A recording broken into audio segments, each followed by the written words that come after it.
My name is Dean Hernandez. I'm a graduate student at Stony Brook University, working alongside Dr. Joseph Warren. I'm going to be talking about our new drone-based method for quantifying nearshore Atlantic menhaden and their predators. So Atlantic menhaden, many of you are probably pretty familiar with this fish. You may also know them as bunker or pogies, maybe even fatbacks. They go by many names. These are all the same fish. They're a planktivorous clupid. So that means they're a herring-like fish that swims around filter feeding for phytoplankton and zooplankton.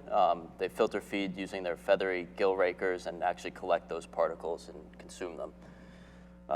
These menhaden are abundant across the eastern United States and North America as a whole. They can be found as far north as Nova Scotia and as far south as northern Florida. And then throughout this range, the menhaden can be found in both estuarine and nearshore waters, depending on the life stage and the season that you're looking. You guys are probably more familiar with seeing them in a site like this when you're at the beach, staring out into the ocean. This is pretty indicative of the surface schooling behavior that menhaden exhibit. And when I say surface schooling, I'm referring to the fact that they spend a lot of time just below the surface, forming their large schools. These large schools can be super variable. They can be pretty variable in size. So in the next few slides, you're going to be seeing two frames of schools. Each are going to show different characteristics of the menhaden. So on the left frame here, you're seeing a school that's roughly about 23 square meters in area. And then on the right, you're seeing a school that's much larger. That's about 36,000 square meters. And both of these images were taken in the same area, same time of year. So you can see these menhaden exhibit drastically different surface areas. They're also pretty different in shape. They can be super circular or super weird and amorphous shapes like these that you're seeing. They're pretty different in depth. And when I say depth, I'm referring to both the depth that the menhaden are hanging out at. So the image that you're seeing on the left here, that school is right below the surface. If you were actually to come up and look close, you can make out individual fish. Well, the image that you're seeing on the right, that school is a few meters deep. You can't actually make out any of the fish. It's just a amorphous gray blob. And then also the depth at which the schools are hanging out in terms of water depth. So they can be super close to shore in 1-2 meters of water, or 2 or 3 miles offshore in 20-30 meters of water. These schools are also size segregated. By size segregated, I'm referring to the fact that they tend to school with individuals of similar length. So what you're seeing right now is a school of adult menhaden, and if you look closely, all of these fish are roughly about the same size and length. Whereas here, you're seeing a school of juvenile menhaden, also known as peanut bunker. They're pretty hard to see. They look like tiny little specks. But you'll notice that there are no adult menhaden in this school, and that's because if they were much larger than their counterparts in the school, they wouldn't be able to reap the benefits of that schooling behavior. So these schools have a pretty key ecological role in our nearshore ecosystems. They're a really important prey item for our coastal piscivores. So if you're something that eats fish and you're hanging out on the Long Island shores in the summer, chances are you're feeding on menhaden in some form. And that's because they have a super high lipid content. They're really rich in omega-3 fatty acids, which makes them an energy-dense food source for these predators. Through this ecological role, they're forming a trophic bridge where they're transferring energy from the lower trophic levels like plankton up to the higher trophic levels like whales or important game fish, tuna, and then eventually to us through the fisheries industry. So one of the menhaden on our shores, for the adult menhaden, in the winter they're spending their time in South Carolina, North Carolina, and then as far south as Florida. In the spring they begin to move north, stopping along estuaries and nearshore waters on the way, until they eventually reach New Jersey, Long Island, and then as far north as New England. And then they spend their summers here eating and breeding, and then they move back down south in the fall towards the Carolinas again, and then eventually make their way to Florida. This large-scale migration of menhaden has supported a historical fishery here on Long Island. The menhaden were harvested mainly for their oil, but also for animal feed and to be used as bait in the lobster and crab industry. The fish itself is edible, but no one really eats them because they're super oily and they have a lot of tiny little bones. So this fishery started in post-colonial times in the 1700s with democratically run fishing gangs. They would do beach seines by hand until about the early 1800s when purse seines were introduced. And from here on out, purse seines were the main way of catching menhaden. That transitioned from being pulled in by sailing vessels to eventually steam-powered vessels and our modern-day diesel and gasoline vessels by the early 20th century. Once these fish were caught, they'd be brought back to reduction factories or potworks, like the one you're seeing in this image here, and they'd be processed into that oil or feed from there. We had a series of different potworks on Long Island. There were a couple further out west by Barren Island and Fire Island, but the larger ones were on the east end, over by Peconic Bay in Shelter Island, and then the largest one was known as the Promised Land in Neapog Harbor. So the process of actually cooking or harvesting the menhaden would be caught and counted, brought back to the factories, where they would then be cooked and pressed. That liquid that was pressed out of them would be collected, and then the remaining fish scrap would be dried and ground up for feed. That liquid would be decanted into oil and sold in a variety of different commercial products. So menhaden do support a fishery here on Long Island. It is a pretty large fishery. They also support a large fishery on the entire eastern Atlantic coast. And it's been deemed that this fishery is not currently considered overfished or experiencing overfishing. And people get this information about the population through a variety of different ways. There are two main survey methods that people have used. You have vessel-based surveys. These can either be non-invasive acoustic surveys or invasive surveys where you're actually directly catching the menhaden through purse seines or midwater trawls. There's also aerial surveys, and these are typically done with manned airplanes and spotters in the back or cameras to physically identify the schools and where they are and the size. Both of these types of surveys have their pros and cons. Typically, they can cover large spatial extents, and then you can get values of abundance or how many fish are actually in that area. The cons are that they're pretty expensive and logistically complex to set up and run. Therefore, your data likely has a low temporal resolution, and they're usually not well suited for the nearshore environment. So that led Joe and I to ask the question of, can we systematically survey these menhaden in the nearshore with drones? And in doing so, can we use photogrammetry to get more information about the school's actual morphology? So there are a few ways that people have tried to do this in the past. In terrestrial systems, usually you set up ground control points, which is what you're seeing in this left image. That's just an area of known location on the planet. And you can use a series of these areas to establish scale in your image. The ocean, however, is pretty dynamic. It's not conducive to setting up stationary areas of known locations, so we could not go with this option. The next common option is called reference object scaling. This is where you just take an object of known length and you throw it in the frame of your image, and then you use that length to scale it from pixels to a metric measurement. We, however, are a land-based survey, so it's not realistic for us to be able to get these objects into every frame that we're imaging. So our final option was vertical image photogrammetry, or direct georeferencing. And this is great because the drone already carries everything it needs to establish scale in the image.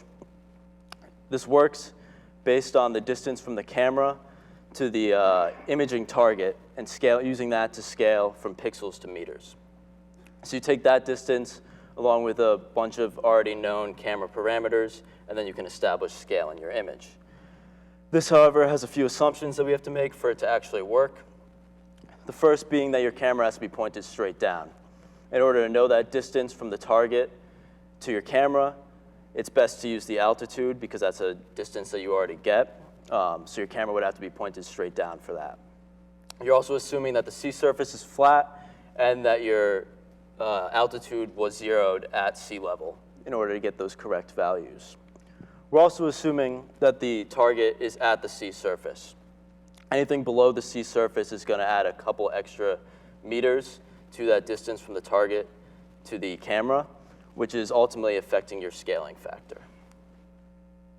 So for our survey itself, we ran the survey with 2 consumer model multi-rotor drones, the Phantom 4 Pro and the Mavic 3 Classic. And then we outfitted them with a custom-built altimeter system that essentially just allows us to get really accurate altitude measurements during the extent of our flight, as well as measure the tilt of our drone and the actual position in order to correct our imaging frame. So the survey itself ran from June to December in 2023. We flew at 7 sites across Dune Road over in West Hampton Beach. We hit each of these sites on a weekly basis, flying anywhere between 1 and 6 flights per day. And at each site, we flew a pre-programmed transect design similar to what you're seeing on the right image there. The transects ran 1,000 meters off direction. And during the extent of these flights, we would record continuous 4K video at 60 frames per second. So when we got to the beach to actually run our surveys, it would look something like this. We would set up a ground control station where we could see the drone the whole time during the flight and communicate with it. We had a visual observer out there to spot the drone. And then we would launch from the beachhead like you're seeing in that right image. Then during the survey, what you're seeing here on the left is what I would see as the pilot. On the right is what you would fly the drone until you identify a target of interest, like this school, at which point I would halt automated flight and assume manual control of the drone and adjust our frame so that we could take a minimum of 3 images of this school to later be processed. Once those images are taken, the flight would continue along the normal transect length until we've completed it or run out of battery, at which point I would land the drone in the hands of our visual observer. So once we have all these images, we would take them back to the lab, review that flight video footage, and extract frames of interesting targets. Then we would take those images and frames and pull them into a software called ImageJ. We would manually digitize our morphology measurements that we'd like to take. So if we wanted to know the surface area of this school, we would go from something that looks like this to something that looks like that, where I've gone through and physically drawn out the boundaries of the school by hand. And what this does is it gives us a calculated pixel value for how many pixels represent that area of the school. And then what we did was we calculated the ground sampling distance. And what this is our scaling factor. So the ground sampling distance is the length of 1 pixel on the ground in the real world plane. And we can calculate this based off the altitude and a series of known camera parameters like our focal length and sensor width. And then we can use that as a scaling factor to get our actual metric measurements. So our metric measurements, they depended on what species we were measuring. For most fish schools and Menhaden in general, we focused on surface area, perimeter, and then we also did a roundness metric that just tells us how close to a perfect circle that school is. And we were also able to look at these measurements and these morphology measurements and how they changed over time, specifically during predation events, in the event that we were able to view schools for long periods of time. And we did this in the form of time lapses. So what you're about to see in the next slide is about 3 minutes of us sitting over a school, and we're able to look at how this surface area and circularity changes. So you can see that the schools itself change their shape completely during predation events. In some cases, they change their depth as well, like this one, and then they also may split to form 2 independent schools. And this can all be traced back to a single predator actually trying to feed in this school. If you were able to look close enough, you'd see a bluefin tuna cutting through the center of the school here. For our other predators and other organisms that we encountered, the morphology measurements depended on body type. So for anything that had a fusiform body type, like most of your fish, we would take a total length, which is the length from the head to the tail, and a standard length from the head to the peduncle. For rays, we would do a wingspan measurement as well as a surface area measurement. And then we would note how they're associated with the school, whether they're preying upon it, whether they're just passing through, things like that. And then for all other organisms that we can't really gain any sort of useful morphology measurement using photogrammetry, we would just note their locations and how they were interacting with the schools.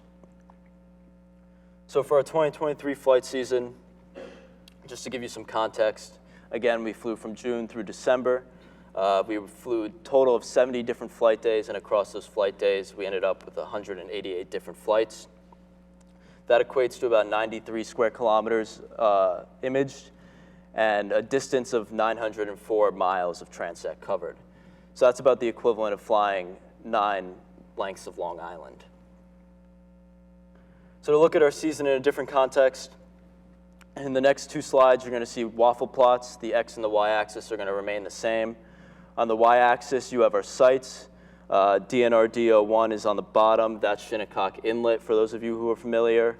DNRD on 07 on the top is Pikes Beach, so it goes from east to west, from bottom up.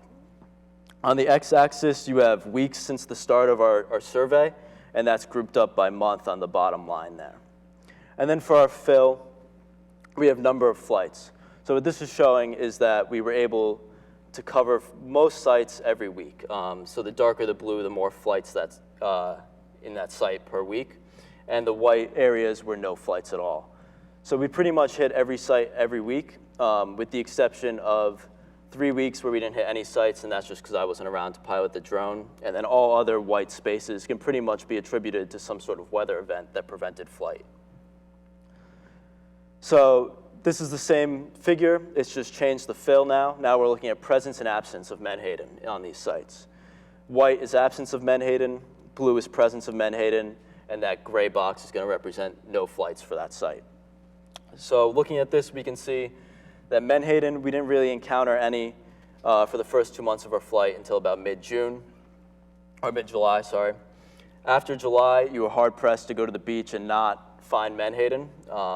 They were pretty prevalent throughout most of our sites in July, August, and early September.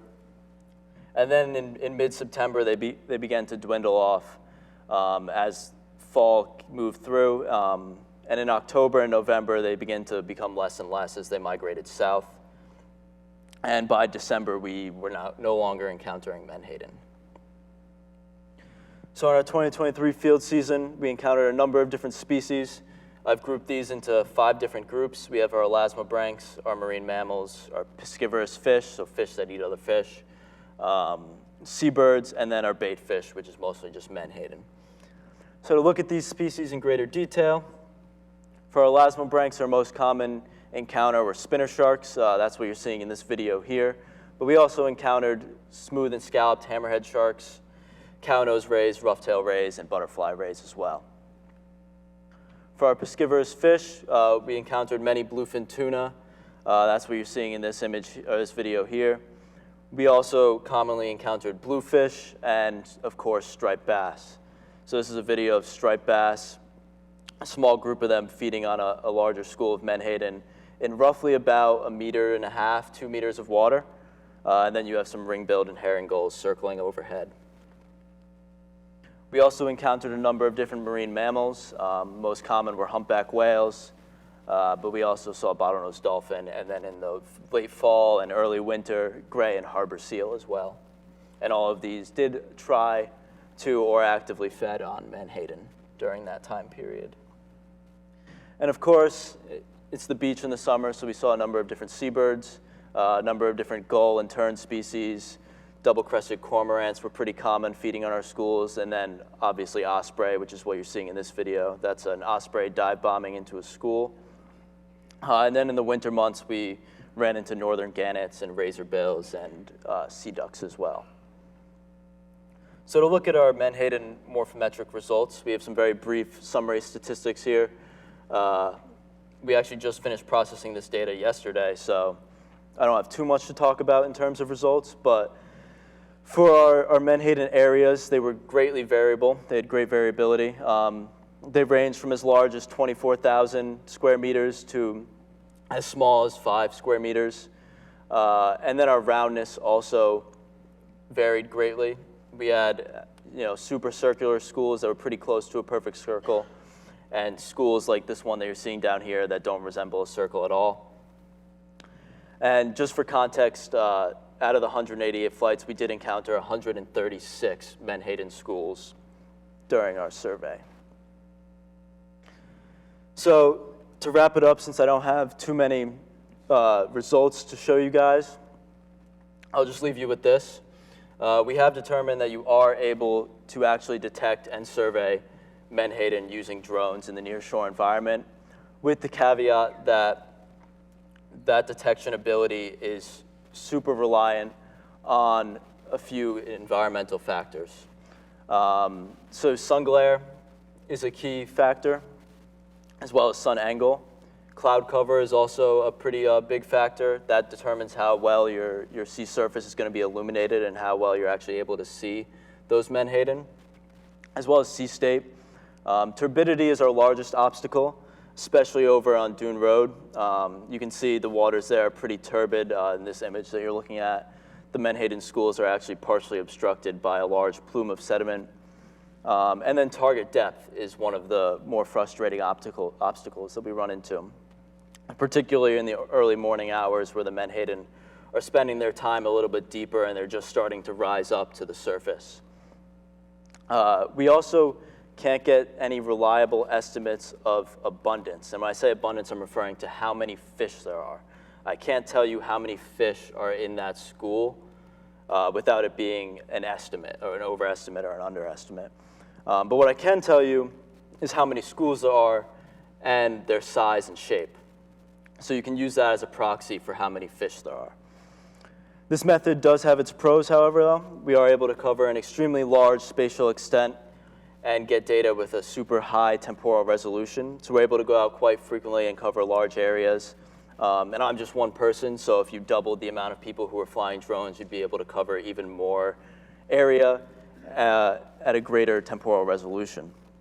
We're also able to get two-dimensional morphology measurements for these schools, which is something that you can't do with a lot of the other direct invasive survey methods. So we're able to tell you the shape of these schools and get morphology measurements for their predators, which helps us do things like establish body condition or age, things like that. So there's a whole plethora of different questions that can be answered based off these morphology measurements that we've gained. We're also able to look at predator-prey interactions, and this is great because we're able to do it non-invasively and actually see how those predators are interacting with these schools and influencing them in real time. And then, as I said, we're able to get estimates of school abundance, not how many fish there are. So with that, I'll wrap up and take any questions.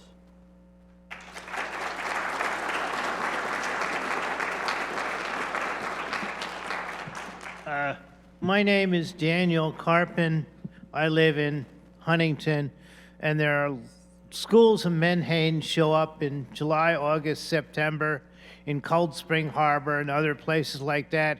Are you going to be surveying North Shore harbors and bays in the future? At this time, we don't have any plans to survey the North Shore. We're specifically focusing on the South Shore of Long Island. They're really easy to spot from the hills along Cold Spring Harbor on the east side. You look out on the harbor and you can see where the fish are. Oh, I bet. Yeah, so, you know, a drone is useful, but we see them all Yeah. July, August, September, almost every day. So we do have some work that I didn't talk about in this presentation where we're using satellites as well to do this type of survey. And that's something that we could easily add the North Shore to survey those Menhaden without having to actually physically be there.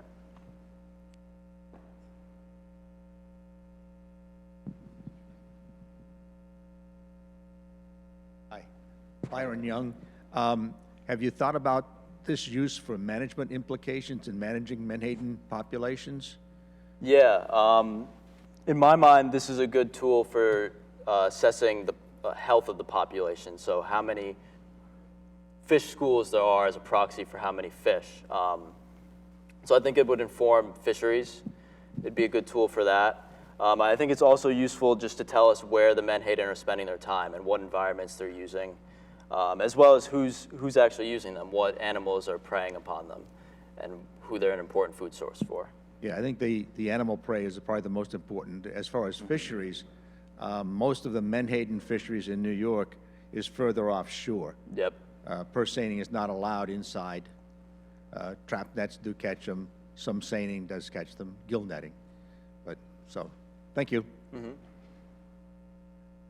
Yeah, I have a question about, the other 12 hours of the day. What, do you have any idea what they're doing at night? Obviously, there would be a lot of predators that are more active at night. Yeah. And I assume that the phytoplankton and zooplankton, the feeding on, is still available during the nighttime. Yep, so for this survey method, since it's an optical survey method, we're actually not able to see them at night. But they are spending their time at night a little bit deeper, so they're not really at the surface of the water column. I would assume they're still feeding and they're still swimming around filter feeding. And like you said, I would assume they're still being preyed upon by all sorts of things in the water column. But through our survey method, we're not able to actually image them at all at night.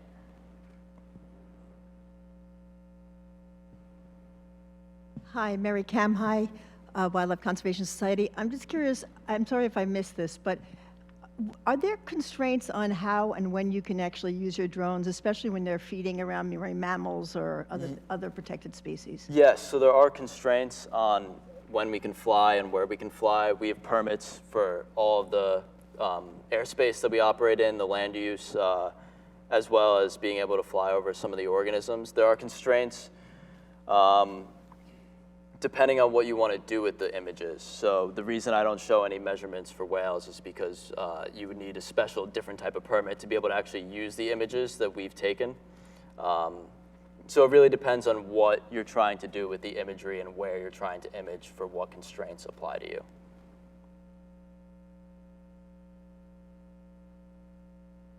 All right, thanks, Dean.